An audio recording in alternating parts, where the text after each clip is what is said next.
Bonjour, je suis Béatrice Caillac, la directrice générale de Campus France. Je voulais m'adresser à vous, étudiants internationaux, pour vous dire que, comme chez vous peut-être, la pandémie existe en France et les laboratoires de recherche, les universités travaillent à un traitement, travaillent à un vaccin. Et comme vous le savez, les étudiants internationaux participent activement à cet effort. C'est un exemple pour vous dire qu'en France, les étudiants internationaux sont attendus. Et vous, nous vous attendons pour la rentrée. Vous êtes bienvenus en France plus que jamais. Les établissements, les universités, les écoles de commerce, les écoles d'ingénieurs, les espaces Campus France à l'étranger, l'agence Campus France à Paris, bien entendu. Nous sommes tous à votre disposition pour vous aider à finaliser votre projet, à vous aider à vous inscrire, à vous accueillir au mieux, individuellement, ici, en France ou à distance peut-être, à la rentrée. Bienvenue en France. Bonjour à toutes et à tous. Je m'appelle Alice Guillon, je suis la présidente du chapitre des écoles de management à la Conférence des grandes écoles en France et également la directrice générale de Schema Business School. Nous souhaitions, avec Béatrice Caillac, présidente de Campus France, vous dire que les écoles de commerce françaises, qui comme vous le savez sont très internationales, vous accueilleront comme elles le font depuis des décennies sur leurs différents campus et sans aucun problème dès la rentrée 2020-2021. Nous passons une période de crise sanitaire à l'échelle mondiale, prise très au sérieux par tous les pays, mais qui ne doit pas occulter le fait que vous êtes les talents d'avenir dont a besoin le nouveau monde qui va éclore à la suite de cette pandémie. Votre formation, vos expériences, qu'elles soient multinationales, à distance ou technologiques, vont encore mieux vous préparer à affronter une société dont les règles vont évoluer dans les prochains mois. Plus que jamais, votre ouverture et vos connaissances culturelles, linguistiques et digitales vous rendront précieux pour préparer l'entrée dans cette nouvelle économie. Celle-ci sera toujours aussi mondialisée, mais plutôt locale, c'est-à-dire avec des règles globales adaptées à une régionalisation très forte.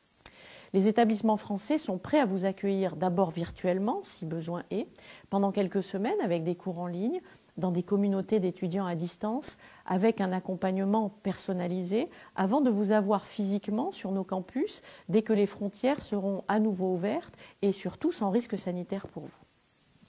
Notre tradition d'accueil à la française demeurera la même et vous pourrez bénéficier de tous les services de nos écoles pour préparer votre venue. L'éducation, l'acquisition de talents sont plus que jamais un investissement stratégique pour préparer l'avenir de notre société et nous comptons avec vous, étudiants du monde entier, participer à ces nouveaux fondements. Nous sommes dès à présent à votre écoute pour répondre à toutes vos questions, mais surtout pour vous aider à préparer votre avenir en vous offrant une éducation hybride qui vous rendra différent et performant, qui vous préparera à bâtir sereinement les fondements d'une société plus durable et plus saine à l'avenir. Alors, bienvenue dans nos écoles de management et surtout, bienvenue en France.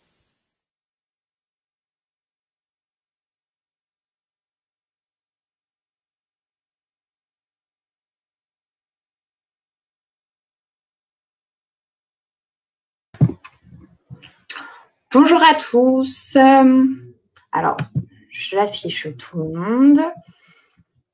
Désolée, on a eu un petit problème de son que je n'ai pas réussi visiblement à gérer pendant la diffusion. Je ne sais pas ce qui s'est passé. On a essayé de couper nos sons pour que ce soit plus agréable pour vous, mais malheureusement, je n'ai pas réussi à combler le problème. Enfin bon, tout ça pour résumer que c'est un message officiel qui affirme que les rentrées en septembre, que les rentrées, des écoles se feront bien en septembre 2020, contrairement à toutes les rumeurs ou autres messages qui passent sur certains groupes ou autres.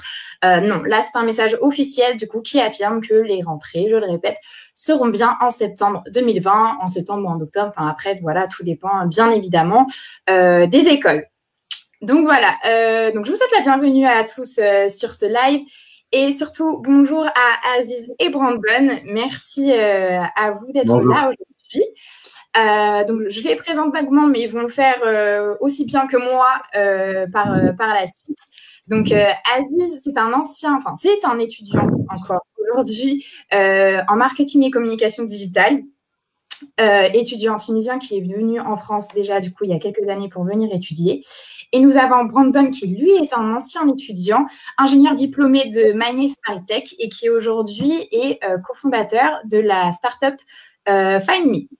Donc, merci à vous d'être là. Donc, aujourd'hui, on va faire ce live. Vraiment, c'est pas moi qui vais beaucoup parler, honnêtement. C'est surtout Aziz et Brandon qui vont parler du coup de leur expérience, de ce qu'ils ont vécu et de toutes les démarches, en tout cas, surtout au niveau financier, qu'ils ont dû faire pour venir étudier en France.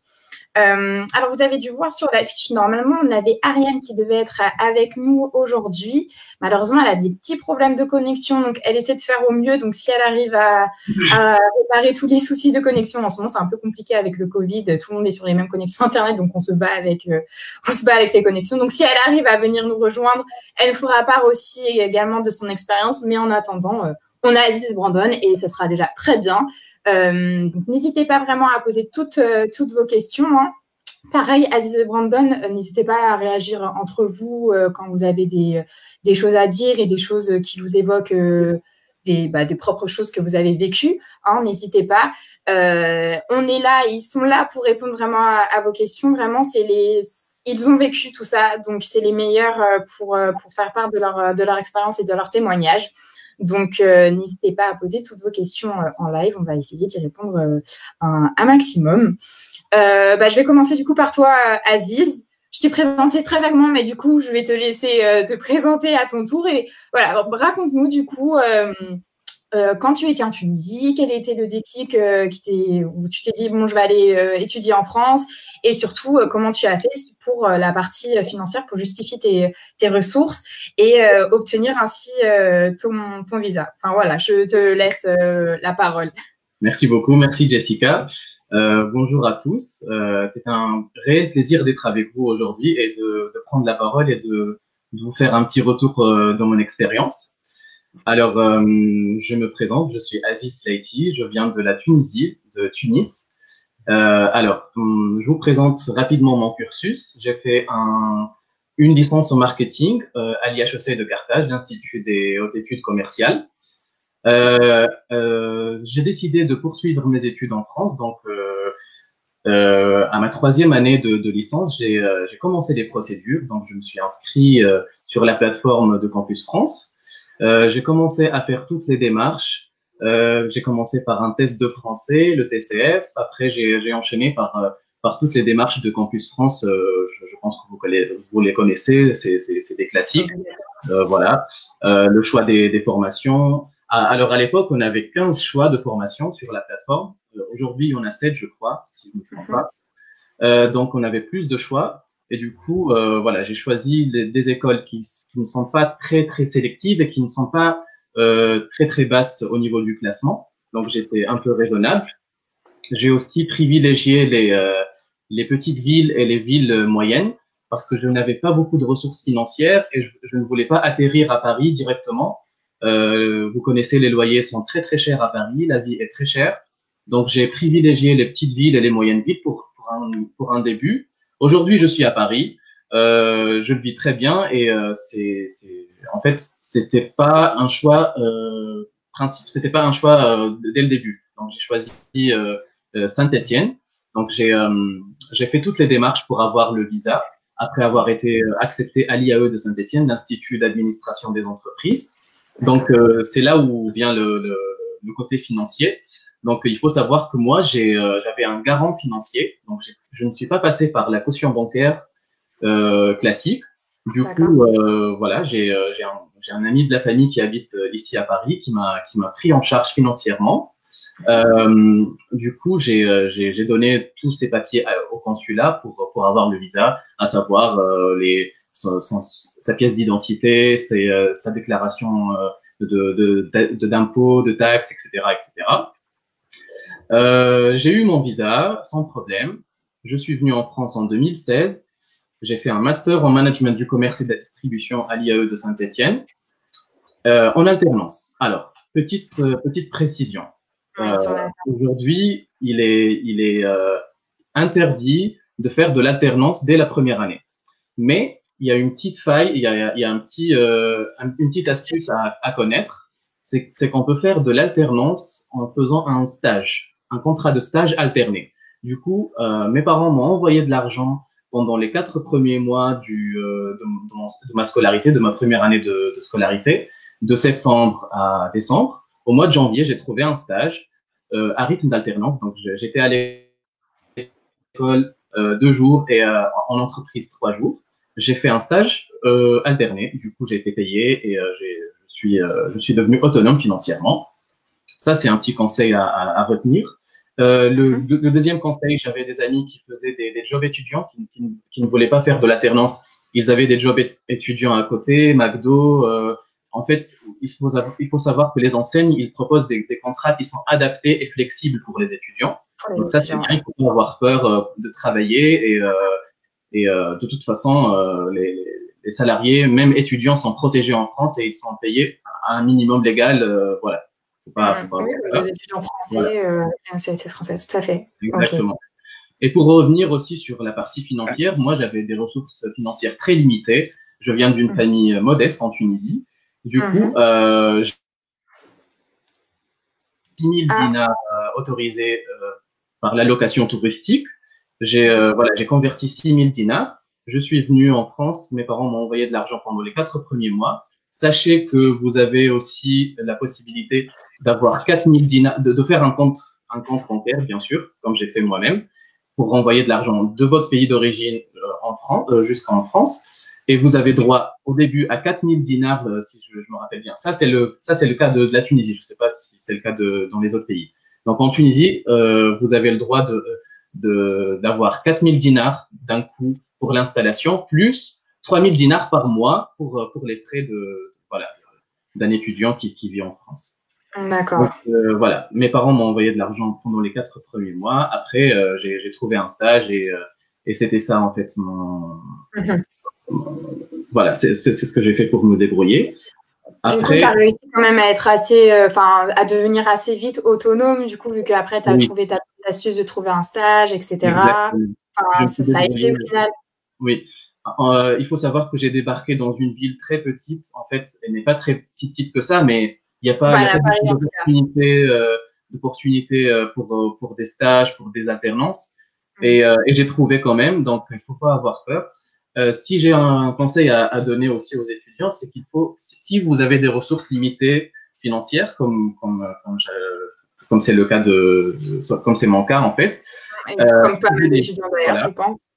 Si vous avez des ressources financières limitées, privilégiez les petites villes au début. Si vous avez envie d'aller à Paris, vous pouvez aller à Paris plus tard, la deuxième année ou la troisième année. Mais la première année, ne soyez pas très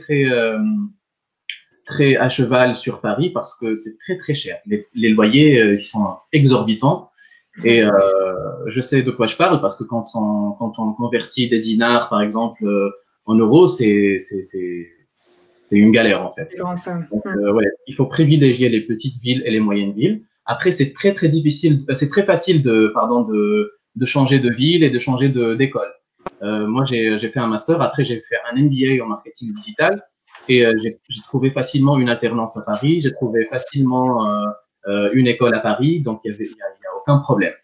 Après, quand tu dis privilégier des petites villes, c'est plus pour le côté logement ou aussi pour le coût de la vie? Pour le coût de la vie, surtout. Ah oui, y compris le logement. Le logement fait partie du coût de la vie et c'est incomparable en fait. Paris ou Lyon, c'est très cher, surtout Paris. Et les petites villes, en fait, tu arrives à trouver des chambres étudiantes à 250 €, à 300 €. C'est très accessible pour les étudiants. Donc voilà, il faut pas être très gourmand dès le début. Ouais. Voilà. Sachant que je tiens à préciser que on aborde vraiment la partie financière, mais si vous voulez avoir plus de témoignages, en tout cas sur la partie logement, bien qu'Aziz et Brandon vont peut-être évoquer 2-3 mots dessus, mais samedi, on réserve un live spécifique au logement, donc n'hésitez pas déjà à participer à ce live pour toute la partie financière, mais si vous voulez vraiment en savoir plus sur les autres étapes, qui est en tout cas le logement, n'hésitez pas à participer au prochain live. Je voulais rajouter quelque chose, en fait. Je t'en prie, excuse-moi, c'était juste une petite aparté. Non, pas de souci. Avant que j'oublie, j'ai un autre conseil à donner aux étudiants aussi. En fait, les consulats sont de plus en plus difficiles pour donner le visa en fait aux étudiants. Donc, c'est très important de maximiser ses chances pour avoir le visa. Et du coup, si vous avez la possibilité de faire la caution bancaire et d'avoir un garant financier en France, n'hésitez pas, maximisez vos chances, même si vous avez un garant, n'hésitez pas à faire la caution bancaire parce que le consulat, il est très, très, très rigide en ce moment. Voilà. D'accord. Ça, c'est tout à fait juste. Donc, du coup, après, toi, c'est un cas aussi, un autre cas, parce que tu as eu la chance d'avoir un garant financier. Je suppose que c'est pas le cas pour tout le monde, et je sais que ça n'a pas été notamment le cas pour Brandon. Donc, c'est super avantageux. Après, je suppose qu'il y a quand même des risques aussi. Il faut vraiment bien choisir son garant, oui. Quelqu'un vraiment à qui on a confiance. Et il y a des conditions. Pourrait vraiment être garant pour nous, quoi. Il faut qu'il soit payé, je crois, 3 fois le montant de ton loyer. Il y a beaucoup de conditions. C'est pas anodin comme ça. D'accord, très bien. Merci pour ton témoignage, Aziz. Peut-être que on aura d'autres choses à se dire après. Du coup, Brandon, je vais m'adresser à toi maintenant. Toi, je sais que tu es passé par Studeli au début, d'ailleurs. Donc voilà, parle-nous un peu. Je sais qu'on en a déjà discuté, toi et moi, mais je pense que ça peut intéresser vraiment pas mal d'internautes aujourd'hui, parce que je sais que toi, tu as eu recours à l'AVI, mais je sais aussi que tu as un frère qui est un fois venu et étudié en France et qui, lui, est passé directement par un autre moyen qui était les banques locales. Donc, vas-y, je te laisse tout déballer, parce que là, je suis en train de Je crois que tu as tout résumé, Jessica. En fait, déjà, après l'obtention de mon baccalauréat en mathématiques et physique, j'ai fait une école d'ingénieur au Cameroun. J'ai fait 4 ans dans cette école. C'était Polytechnique Douala, faculté de génie industriel. Et en plein Master 1, j'ai décidé de venir poursuivre mes études ici en France. J'ai opté pour Mines Paris Tech, une école située à Paris. Bon, j'ai fait Paris contrairement à Aziz. Et lors des démarches administratives, bon, j'ai fait la procédure normale. Il fallait déposer le dossier, fournir tout ce qui est lettre de recommandation, participer au test et tout, pour être admis. Et après l'obtention de ma lettre d'admission, je suis retourné vers Campus France pour achever la procédure au niveau de l'ambassade avec les documents.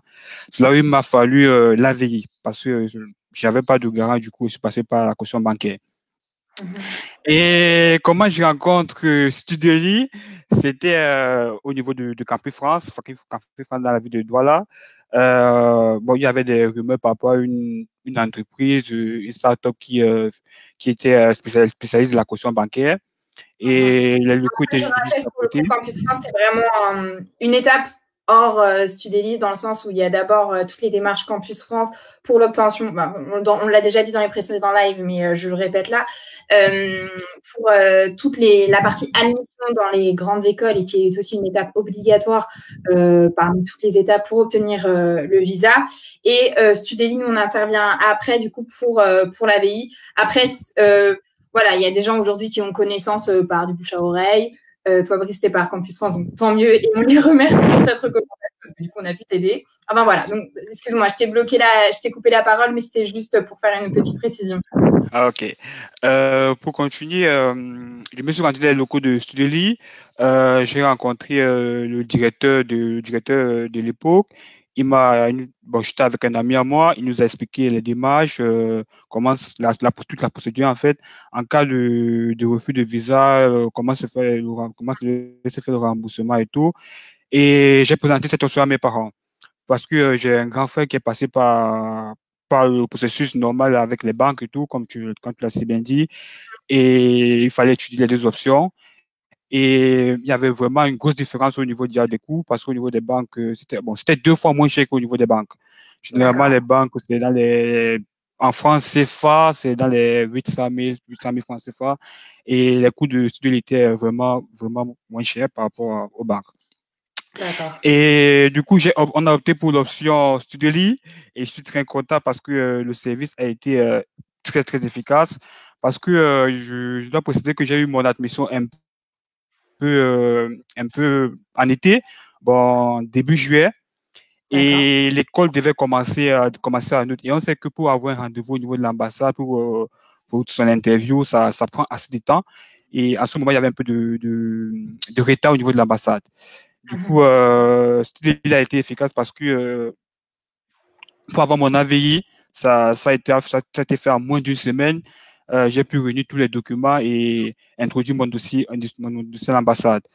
Du coup, en fait, c'est bien de passer par Studiely parce que c'est rapide, mais même si on est rapide, il faut aussi du coup quand même s'y prendre vachement à l'avance, vous, déjà pour toutes vos démarches avant même de passer par Studiely, parce que toi-même tu l'as bien vu, du coup après l'ambassade a elle du retard, donc malheureusement ça t'a retardé après, donc du coup, tout ça pour dire que j'insiste sur le fait qu'il est important pour tous les étudiants, en tout cas, qui désirent venir étudier en France, ne perdez pas de temps vraiment à faire vos démarches, parce que vous avez bien, même si vous faites appel à des services pour l'obtention de votre visa, etc., et qui sont rapides, ça n'empêche en rien que des fois, il peut y avoir des retards sur des choses qu'on ne maîtrise pas, ni vous, ni nous en tant que Studiely. Voilà, c'était encore une fois une petite aparté. Désolée, je te coupe beaucoup la parole. Franchement. Pas de souci. Je me permets du coup de glisser quelques petits conseils à tous les internautes qui nous regardent. C'est important.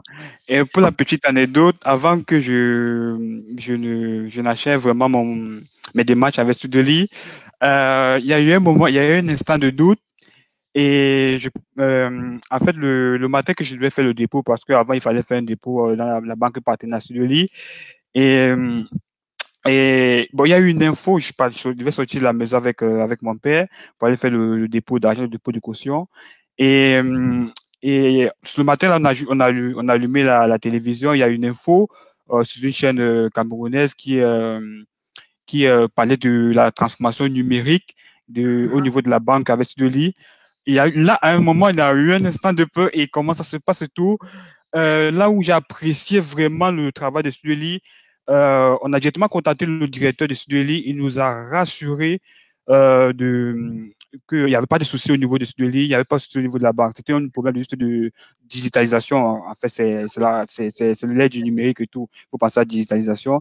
Et du coup, on a pu faire le dépôt sans souci et tout était bien fait. Ouais, par rapport à ça. Et pour continuer l'histoire, j'ai réussi à avoir le visa, mais la rentrée avait déjà commencé parce que la rentrée était en août. Parce que normalement, j'avais des cours à Mines Paris dans 3 écoles. Mines Paris Tech, Chimie Paris Tech, USPCI en même temps. Et la rentrée à USPCI avait déjà commencé, ça commençait je crois, le 28 août, 2017, oui. Et moi, je suis arrivé vers la fin du mois de septembre. Du coup, j'avais 3 semaines de retard. Et il fallait rattraper ce retard. C'était pas facile. Et j'étais à Paris. Comme l'a si bien dit Aziz, Paris, c'est une vie assez compliquée. Les coûts sont assez élevés. Trouver un logement et tout, c'est vraiment, les prix sont assez chers, en fait. Et je précise que à ce niveau, j'avais pas encore de logement. Du coup, trouver un logement ici au niveau de Paris, j'ai vraiment galéré. Et de nos jours, je vois que Studiely vraiment a ouvert le service aide logement. Et si moi j'avais eu vraiment ce service, ça m'aurait vraiment aidé. Oui, parce que du coup, je précise aux internautes, mais Brandon est arrivé en 2017 et Studiely a été créé en 2016. Donc, on a évolué aujourd'hui nos services, mais à ce moment-là, le service logement n'était pas encore à disposition. On y travaillait, mais aujourd'hui, il est disponible. Mais avant, malheureusement, il ne l'était pas. Mais du coup, tu nous affirmes que le logement, enfin, vous deux au final, hein, vous nous affirmez que le logement, c'est vraiment, c'est une galère, aussi bien au final que la partie financière, mais que voilà, c'est vraiment un ensemble. Et bon, là, du coup, je fais ma pub, mais du coup, vraiment, n'hésitez pas à recourir à nos services. On est là vraiment pour vous aider dans le cas où vous n'avez pas de garant financier, etc. À justifier vos ressources et également à rechercher un logement. Donc, on en reparlera plus précisément samedi, mais voilà, on vous aide vraiment en amont sur ça pour que, en tout cas, quand vous arriviez en France, ça se passe le mieux possible parce que j'ai bien compris que vous avez galéré tous les deux en arrivant en France et notamment toi, Brandon, à Paris, surtout qu'en plus, malheureusement, avec le retard de l'ambassade, t'es arrivé tu as dû rattraper en fait les cours qui avaient déjà commencé. Et donc, du coup, enfin, là, c'est pas toi, il s'agit plus, pardon, de ton frère. Mais ton frère, du coup, est-ce que, il a galéré, lui, en tout cas, en passant par les banques locales, ou au final, il était vulgairement, en parlant, jaloux que de passer. Il est au regret, en tout cas, qu'il n'existe pas une structure, que ce soit Studeli ou une autre, qui puisse l'aider vraiment dans toutes ces démarches-là, parce que c'est vrai que nous, notre but, c'est vraiment d'accompagner au mieux les étudiants et d'éviter toutes les démarches administratives et éviter aussi des arnaques, malheureusement, c'est le cas, il faut le dire. Du coup, quel est, lui, son retour d'expérience? Bon, là, tu prends la parole pour lui, mais... Ouais, je vais préparer pour lui. C'est vrai qu'il est arrivé en France quelques années avant moi. Et ce que je me rappelle de son expérience, c'était pas facile parce qu'en ce moment, il y avait encore beaucoup de restrictions, de règles au niveau des banques pour sortir de l'argent du pays. Il y avait un taux maximum à sortir. Et la différence que je veux soulever, en fait, pour la petite anecdote, quand je suis arrivé, quand je suis arrivé, il fallait payer mes frais de scolarité, les démarches administratives. Bon, il fallait déjà ouvrir son compte bancaire. Ça m'a pris 3 semaines pour ouvrir mon compte bancaire Société Générale. Je crois que Sudeli offre un service d'accompagnement dans l'ouverture de compte. Et, et j'ai pas pu payer mes frais de scolarité en ce moment-là.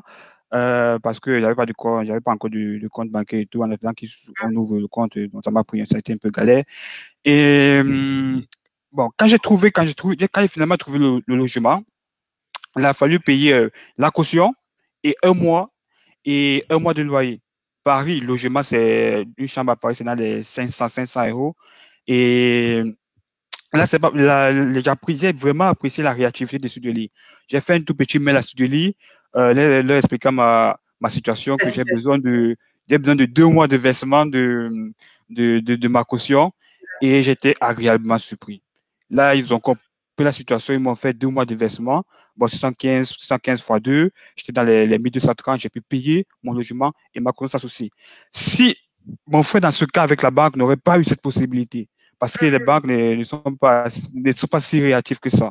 Ça va te prendre plus de temps et c'est pas facile de contacter les banques. Mais avec celui-là, il y a un service client, il y a un suivi, il y a un accompagnement qui mérite beaucoup d'éloges, en fait. Petite anecdote aussi, je rebondis sur ce que tu as dit, Brandon. En fait, j'ai eu une petite anecdote quand je suis arrivé en France aussi par rapport au compte bancaire. Je devais louer mon appart, je devais payer le chèque de caution et le premier mois de loyer. Ouais. Sauf qu'on doit payer par chèque. Et quand on arrive en France, on n'a pas de compte bancaire, on n'a pas de chéquier. Pour avoir un chéquier, pour avoir un chéquier et faire un compte bancaire, il faut avoir un logement. Donc c'est un cercle vicieux. Et pour avoir un logement, il faut avoir un compte bancaire. Pour avoir un compte bancaire, il faut avoir un logement. C'est paradoxal. Et du coup, si j'avais su qu'il y avait une structure qui m'ouvrir un compte bancaire depuis la Tunisie, depuis mon pays d'origine, je sauterais sur l'occasion sans hésiter, ouais. Je savais pas, en fait. Je suis venu en 2016 et Studeli, je pense qu'elle a commencé son activité en 2016, donc je connaissais pas du tout Studeli, mais si j'avais su qu'il y avait une structure qui faisait tout de A jusqu'à Z, surtout la recherche de logement et le compte bancaire et la caution bancaire pour maximiser ses chances, j'aurais sauté sur l'occasion sans hésiter, ouais. C'est pour ça, ouais. Effectivement, mais tu le soulignes bien. C'est pour ça, Studeli, je le rappelle, ça a été créé par des étudiants en fait qui ont été exactement dans les mêmes situations que vous. Du coup, ils ont très vite compris les problématiques puisqu'ils ont été confrontés.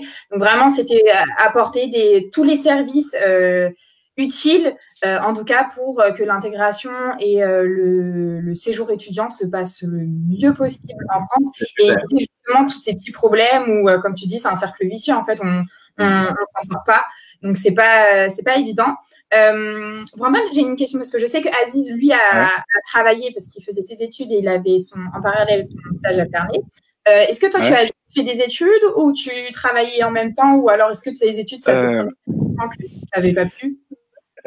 Déjà, c'était un peu compliqué de travailler avec des étudiants parce que Il y avait Loretta que j'avais déjà, qui avait accusé. Il fallait rattraper les cours. Il y avait, j'avais 3 emplois du temps différents parce que j'ai fait les cours à Mine Paris, Chimie Paris, USPCI. Il fallait suivre tous ces cours. Il y avait des examens à préparer, il y avait des types à préparer. Et j'étais tellement surchargé. Les week-ends étaient surchargés avec les révisions et tout parce qu'il fallait on est venu en France, oui, mais c'est pour réussir. Il fallait valider ses examens, valider les investissements de ses parents et tout. Du coup, j'ai pas pu faire de job, mais je me suis concentré vraiment sur les études. Et ce qui m'a permis de rebondir, c'est au niveau du stage. J'ai fait 4 mois de stage. Normalement, on demandait 3 mois de stage, mais j'ai fait 4 mois de stage. Et avec les 4 mois, puisque la règle en France, après plus de 8 semaines de stage, tu es automatiquement payé. Du coup, j'ai pu être payé pendant mes 4 mois de stage, ce qui m'a permis de faire des économies pour pouvoir financer l'année suivante et tout. C'était un peu ça. C'est comme ça que Sachant que je tiens à préciser, en France, on est obligatoirement rémunéré par le stage au bout de 2 mois. Mais il y a des entreprises qui peuvent vous payer dès le premier mois ou dès la première semaine. C'est vraiment au bon vouloir. Mais en tout cas, au bout de 2 mois, ils sont obligés de vous rémunérer parce que mais entre nous, c'est en fait, c'est rare les stages qui ne sont pas rémunérés, même pour 2 mois. En fait, les entreprises ne sont pas très radines, en fait. Non, oui, c'est vrai. Je suis d'accord. Parce qu'on fournit quand même un travail comme un salarié. C'est pas parce qu'on a un stage qu'on travaille. Pour un stage, je crois, 550, je crois, un truc comme ça. Le minimum légal pour la rémunération, la gratification d'un stage. Oui, c'est 3 euros, c'est 3,75 € l'heure.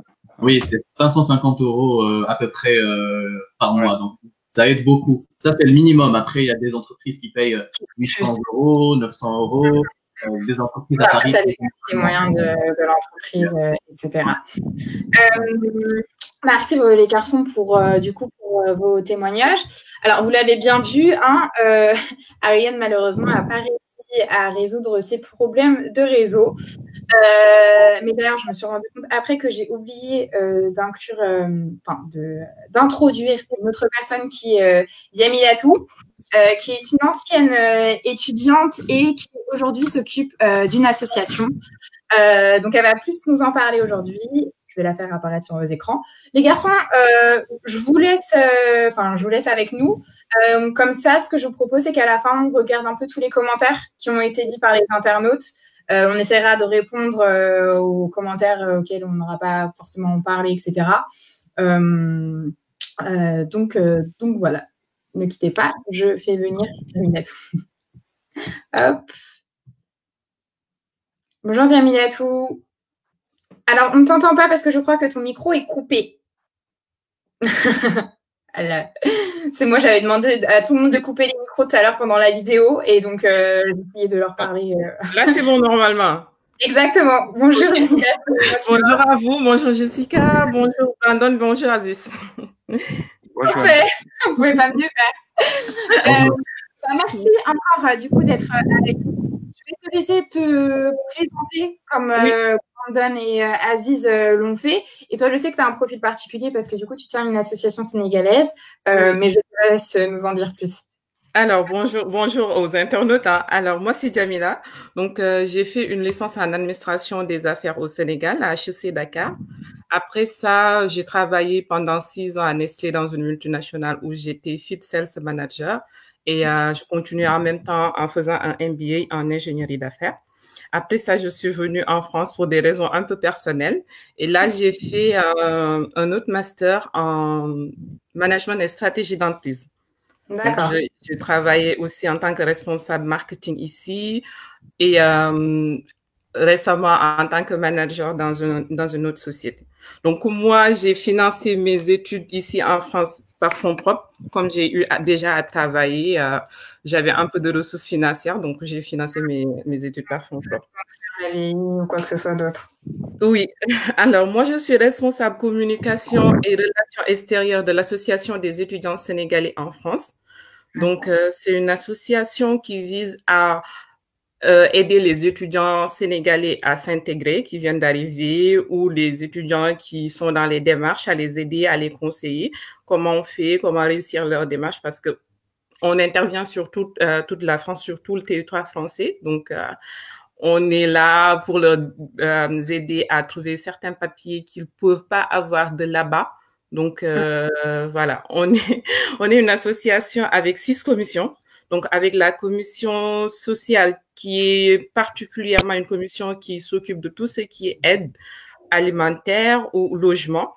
On a la commission insertion professionnelle qui aide les étudiants à trouver soit un stage ou après leurs études à avoir un boulot.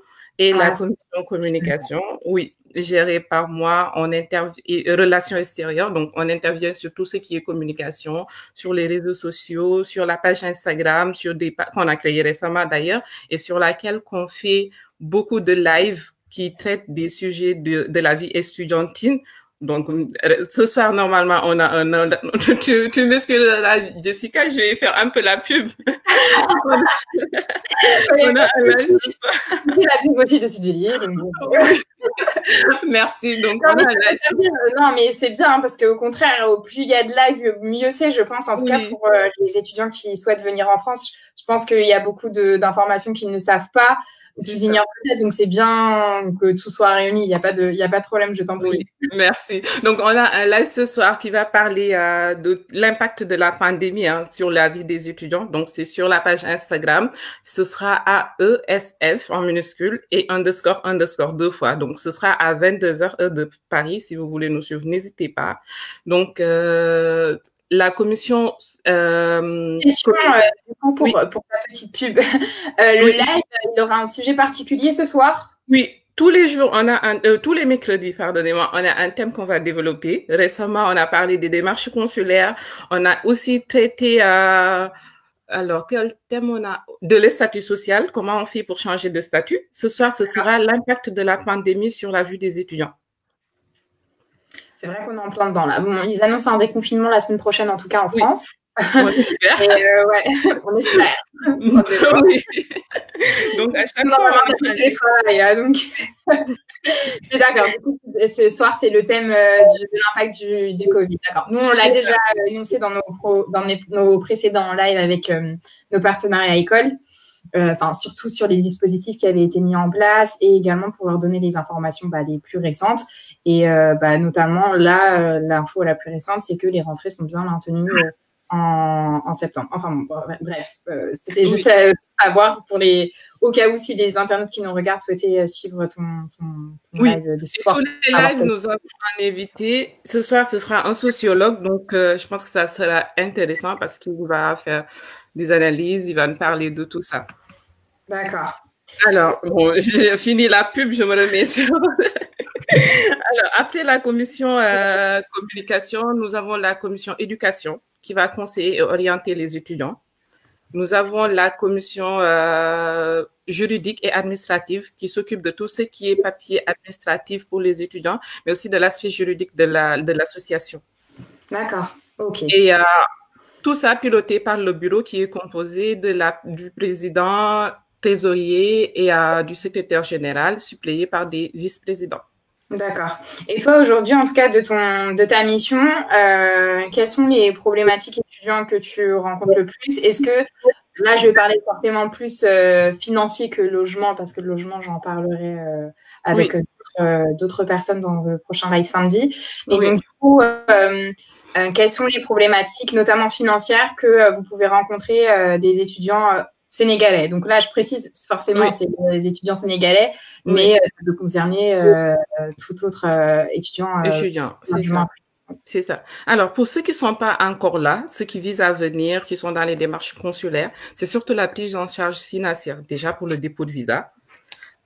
on a ce problème des étudiants qui viennent nous poser des questions, comment faire pour avoir cette prise en charge. Et pour ceux qui sont là aujourd'hui, surtout compte tenu de la crise sanitaire, ils peinent à avoir le boulot qu'ils faisaient, par exemple. Là, on a une cagnotte, par exemple, qu'on fait pour les aider à survivre, soit pour des dons alimentaires ou soit pour leurs effets ou quoi que ce soit. Donc, financièrement, on rencontre beaucoup de soucis, naturellement, vu que c'est une association à but non lucratif. Donc, pas de ressources. C'est nous, en tant qu'étudiants, qui essayons de faire des cagnottes afin d'aider les autres étudiants. D'accord. Ok. Oui. Très bien. Et du coup, qu'est-ce qu'on pourrait... Comment ça se passe quand un étudiant, du coup, rencontre des soucis? Comment s'approche-t-il de vous? Enfin, comment ça se passe, la mise en contact et après l'accompagnement de votre part? Alors, les étudiants nous contactent en fait, en ce qui est de la communication, nous avons une page Facebook qui regroupe beaucoup d'étudiants, plus de 5000 étudiants, donc répartis dans tout le territoire français, comme je viens de dire. Soit il peut poster son message dans le groupe, un étudiant peut réagir. Soit s'il souhaite garder l'anonymat, il peut nous contacter directement via la page où moi ou ma commission va s'occuper de répondre, de transférer cette demande à la commission sociale qui va en discuter avec le bureau, soit en organisant une cagnotte pour l'étudiant, par exemple, ouvrir un compte litchi, où on va dire il y a tel étudiant qui a un problème et on va essayer de régler si c'est des problèmes financiers. Mais si c'est des problèmes, par exemple, administratifs, la commission administrative et juridique va s'occuper de cela en faisant les démarches nécessaires afin de régler également le problème de l'étudiant. D'accord. Et vous, à chaque fois, vous avez un suivi du coup sur les étudiants qui vous contactent, en tout cas qui font appel à votre association. Enfin, même quand à un moment de leur vie estudiantine, ils deviennent peut-être plus autonomes, je pense. Oui. Est-ce qu'après, il y a un suivi qui se fait? Enfin, comment ça se passe l'entretien de la relation, on va dire? Oui, généralement, ils réintègrent après l'association. Donc, comme c'est des étudiants sénégalais, ils intègrent l'association moyennant une participation de 5 € pour avoir la carte membre. Et là, ils sont dans l'association et on vise à aider d'autres étudiants parce que l'association est créée officiellement en février 2018, donc très récente, mais qui a depuis lors fait beaucoup de choses. Donc, on ne cesse d'accroître, on ne cesse de grandir, mais en tout cas, compte tenu de ce qu'on a eu à faire, en tout cas, c'est par des fonds propres, des moyens des étudiants, parce que beaucoup sont des étudiants ou certaines viennent de finir leurs études. Donc, c'est des fonds propres. Aujourd'hui, on achète une carte de membre pour aider l'association. Aujourd'hui, on organise une cagnotte et tous les étudiants donnent ce qu'ils peuvent et on aide d'autres étudiants. Bravo pour tout ce que vous faites, Yamila. Merci, Aziz. Vraiment. Merci. L'entraide est très importante entre les étudiants. Et si j'ai un conseil à donner aux étudiants aussi qui veulent partir, n'hésitez pas à demander de l'aide et n'hésitez pas à rejoindre les groupes Facebook. C'est très primordial. En fait, sans groupe Facebook, j'aurais pas eu autant d'informations pour mon départ, j'aurais pas eu autant de précisions et voilà, j'ai posé toutes mes questions sur les groupes Facebook et c'est très important aussi. C'est ça. Ouais. C'est ça. Merci. Et c'est aussi pour ça que, je voulais dire un truc, j'ai complètement oublié, désolée. Oui, voilà, parce que là, il y a une association pour les étudiants sénégalais, mais je suppose qu'il y a plein d'autres associations et d'autres structures, notamment comme Studeli, où bien évidemment, on vous accompagne en amont pour toutes les démarches, mais également après, on est aussi disponible quand vous arrivez en France. Le but, c'est que vraiment votre intégration se passe le mieux possible et que vous ne rencontrez pas de soucis particuliers une fois sur place, en fait. Donc vraiment, ne pas hésiter à faire appel à toutes les solutions en fait qui s'offrent à vous. Vous n'êtes pas tout seul. Peut-être que Jamilatou, vous pouvez conseiller d'autres associations qui font peut-être la même chose ou plus ou moins dans le but d'aider les étudiants une fois sur place. Peut-être que vous avez d'autres associations. Alors, nous déjà, l'association, on vise à avoir un partenariat avec Studeli. On est en train de négocier ça. J'espère que ça va venir. Et de ce fait, on aura plus de moyens d'aider les autres. Mais il y a d'autres associations. Il y a une fédération déjà qui qui a beaucoup d'associations à son sein, 35 associations si je ne m'abuse. Donc, c'est la FSF, vous pouvez vous rapprocher peut-être d'eux qui peuvent vous aider suivant des localités où vous êtes. La particularité aujourd'hui de l'ASF, ça veut dire l'Association des étudiants sénégalais de France, c'est qu'on intervient sur tout le territoire. Ça ne veut pas dire que, par exemple, l'étudiant est en Île-de-France, seulement qu'on va aider. Par exemple, on a des membres de l'association qui sont basés à Lyon, d'autres sont basés à Paris et d'autres. Donc, le but aujourd'hui, c'est qu'aujourd'hui, par exemple, un étudiant qui se trouve à Lyon a un problème, un membre de l'association va se déplacer pour aller le voir. Déjà, ce soutien moral qu'on va parler avec lui, qu'on va discuter avec lui, et c'est les premiers pas, en fait, en attendant de débloquer les finances. Récemment, on a eu des cas des étudiants qui avaient des problèmes de logement. Donc, on va discuter déjà avec leur bailleur. On va voir qu'est-ce qu'on peut faire. Ça peut être des sommes colossales, mais l'association, en tout cas, met les moyens pour les aider. On espère après l'accompagnement que je vous ai dit, ça va plus se passer. Oui, dis-moi, Brandon. Moi, j'aimerais juste ajouter un truc. Oui. D'après mon expérience en France, la chose la plus difficile ici en France, c'est au niveau de tout ce qui est administratif. Les documents administratifs, l'ouverture des séjours. Et c'est vraiment... Il faudrait vraiment se rapprocher de tout ce qui est association parce que il y a tellement de bons plans.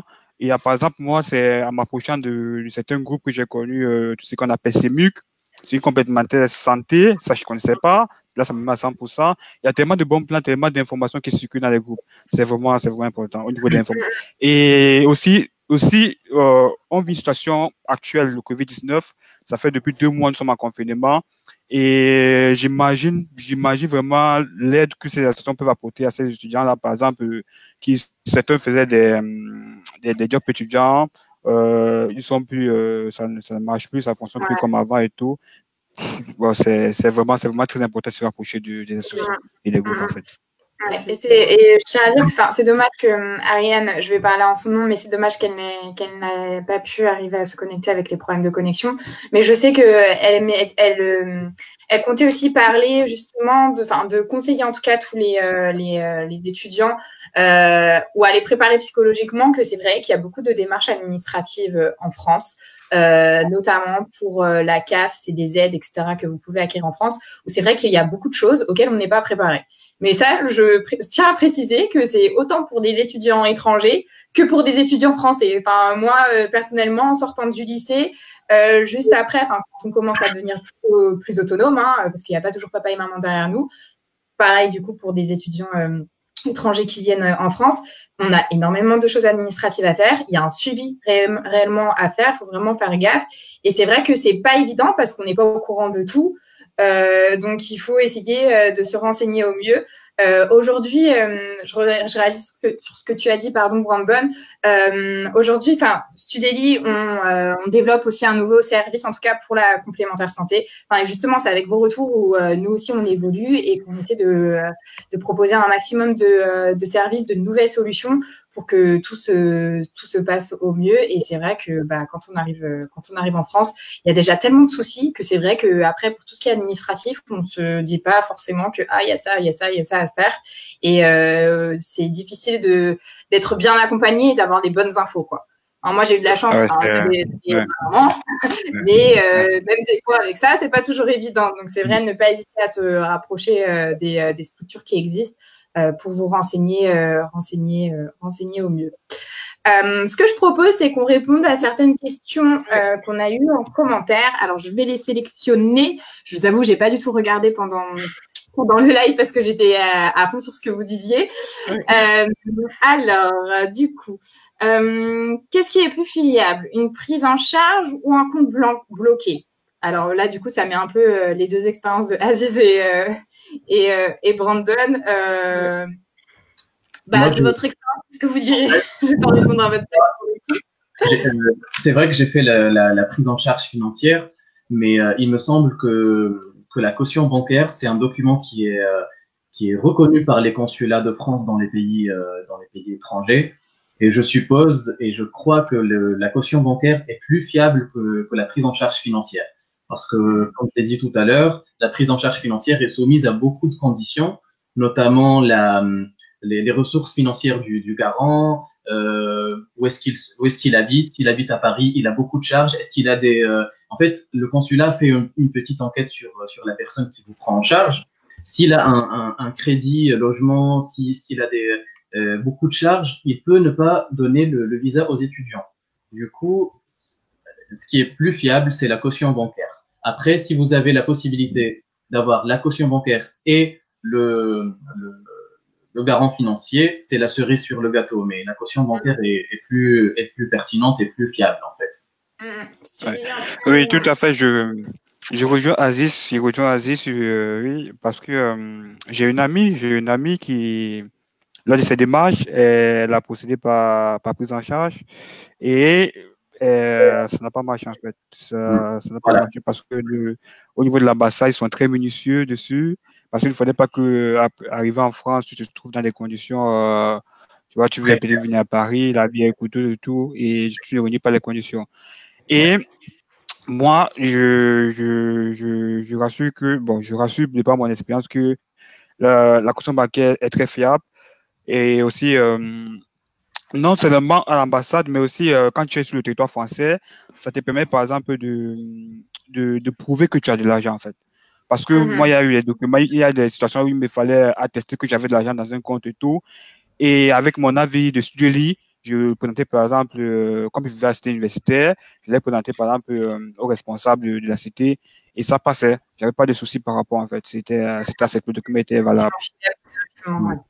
Oui, tu as raison.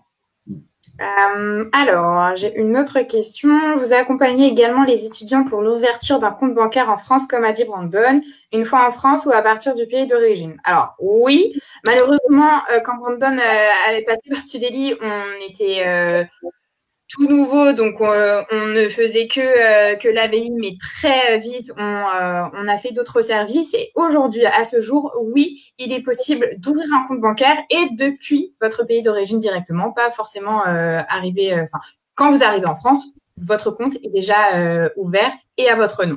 Donc oui, on fait ce service.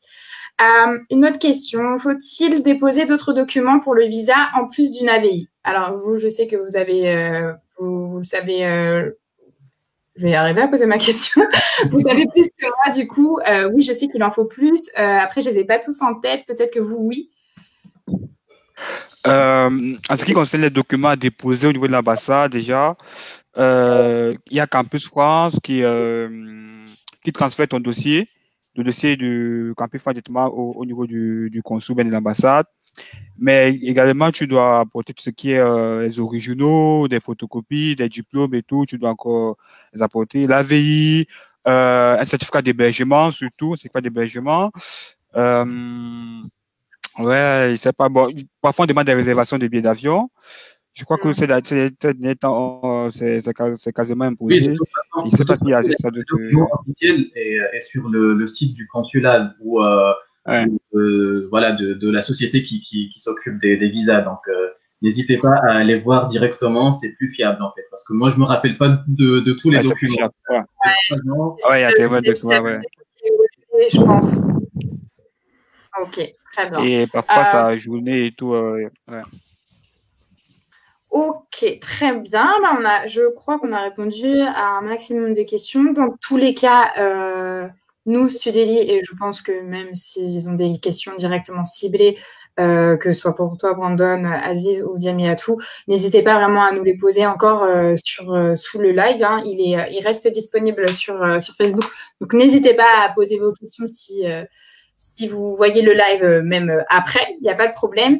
Alors, n'oubliez pas, samedi, je fais, comme dit Amina tout à l'heure, je fais ma pub. Ouais. Samedi prochain, arrive, nous ferons alors, je perds totalement la notion du temps en ce moment avec le confinement. Nous serons le 9. Donc, samedi 9, nous faisons également un autre live avec d'autres étudiants, cette fois-ci pour toutes les démarches logement, pour trouver un logement en France. Donc, n'hésitez pas à participer. Hein, c'est vraiment la suite du process. Donc, n'hésitez pas à participer. participer. Et également, vous avez dû le voir sur les réseaux sociaux Studeli. En ce moment, donc, il y a une opération promotion de moins 10% donc, sur tous nos frais de service pour toutes les personnes qui souscrivent à nos services actuellement. Donc, n'hésitez pas. Et si vous voulez plus d'infos, il y a un numéro WhatsApp qui est disponible.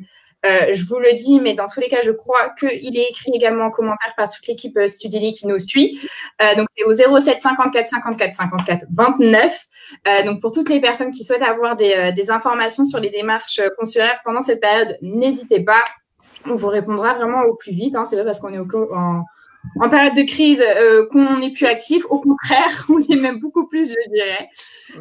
Donc, voilà. Je vous remercie en tout cas à tous les vraiment, quelque chose, Jessica, avant de finir. Moi, je ne vais pas faire grand-chose en soi. C'est surtout vous. Du coup, merci d'avoir partagé votre expérience. C'est vraiment très bien parce qu'il n'y a pas mieux qu'une personne qui a vécu la situation, en tout cas pour la raconter. Et puis même pour moi, ça me permet de mieux m'imprégner vraiment des problématiques, hein, parce que honnêtement, j'en entends. Mais c'est vrai que de les entendre vraiment parler, de pouvoir en discuter avec vous, c'est encore mieux. Donc, vraiment, merci beaucoup pour votre intervention. Je pense que les étudiants, les internautes ne disent pas forcément merci tout de suite, mais je pense qu'ils le pensent. Oui. Voilà. Je vous souhaite une très bonne après-midi et bonne fin de semaine en espérant que le 11, on soit pas libre. Le mot est... Oui. Voilà. Mais, en plus, le printemps, il fait beau dehors et tout.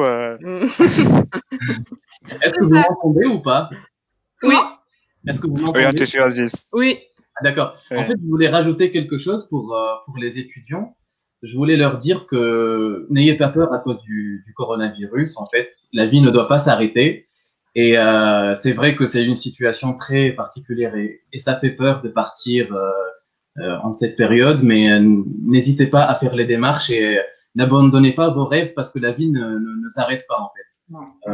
Voilà, en septembre, on espère que tout rentrera dans l'ordre et n'hésitez pas à faire les démarches et à réaliser votre rêve en fait. Alors, voilà. Aziz, je rajoute juste, c'est pour cela qu'il est important de suivre aujourd'hui ce direct qui va traiter des impacts. Non, au contraire. Moi, c'est vrai que je l'ai pas dit, donc je remercie Aziz de l'avoir énoncé. Oui, faut pas s'arrêter à ça. Ouais. Donc, et donc, allez suivre du coup le live de ce soir. Nous aussi, nos lives avec nos partenaires écoles sont toujours disponibles sur notre page Facebook Studeli, donc n'hésitez pas si jamais. Et nous sommes tous, je suppose, disponibles pour répondre à vos questions. Je vous dis encore un dernier merci. Et, merci. Bon après-midi. Merci à toi. Merci. Merci. Au revoir. Au revoir. Allez, ciao. Au revoir.